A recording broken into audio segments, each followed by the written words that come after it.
2 Samuel, chapitre 5. Toutes les tribus d'Israël vinrent auprès de David, à Hébron, et dirent, Voici, nous sommes tes os et ta chair. Autrefois déjà, lorsque Saül était notre roi, c'était toi qui conduisais et qui ramenais Israël. L'Éternel t'a dit, Tu paîtras mon peuple d'Israël, et tu seras le chef d'Israël. Ainsi tous les anciens d'Israël vinrent auprès du roi à Hébron, et le roi David fit alliance avec eux à Hébron, devant l'Éternel. Ils oignirent David pour roi sur Israël. David était âgé de 30 ans lorsqu'il devint roi, et il régna 40 ans. À Hébron il régna sur Juda 7 ans et 6 mois, et à Jérusalem il régna 33 ans sur tout Israël et Juda. Le roi marcha avec ses gens sur Jérusalem contre les Jébusiens, habitants du pays. Ils dirent à David, Tu n'entreras point ici, car les aveugles même et les boiteux te repousseront. Ce qui voulait dire, David n'entrera point ici. Mais David s'empara de la forteresse de Sion. C'est la cité de David. David avait dit en ce jour, Quiconque battra les Jébusiens et atteindra le canal, quiconque frappera ces boiteux et ces aveugles qui sont les ennemis de David. C'est pourquoi l'on dit, L'aveugle et le boiteux n'entreront point dans la maison. David s'établit dans la forteresse, qu'il appela cité de David. Il fit de tous côtés des constructions, en dehors et en dedans de Millo.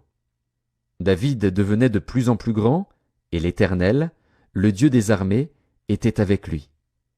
Hiram, roi de Tyr, envoya des messagers à David, et du bois de cèdre, et des charpentiers et des tailleurs de pierre, qui bâtirent une maison pour David. David reconnut que l'Éternel l'affermissait comme roi d'Israël, et qu'il élevait son royaume à cause de son peuple d'Israël. David prit encore des concubines et des femmes de Jérusalem, après qu'il fut venu d'Hébron, et il lui naquit encore des fils et des filles. Voici les noms de ceux qui lui naquirent à Jérusalem: Shammua, Shobab, Nathan, Salomon, Jibar, Élishua, Népheg, Japhia, Élishama, Eliada et Éliphélet. Les Philistins apprirent qu'on avait oint David pour roi sur Israël, et ils montèrent tous à sa recherche. David, qui en fut informé, descendit à la forteresse. Les Philistins arrivèrent et se répandirent dans la vallée des Réphaïm. David consulta l'Éternel en disant, Monterai-je contre les Philistins? Les livreras-tu entre mes mains? Et l'Éternel dit à David, Monte, car je livrerai les Philistins entre tes mains. David vint à Baal-Pératsim, où il les battit.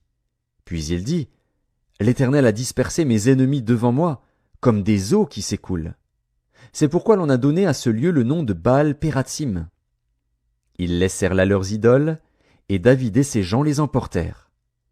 Les Philistins montèrent de nouveau, et se répandirent dans la vallée des Réphaïm.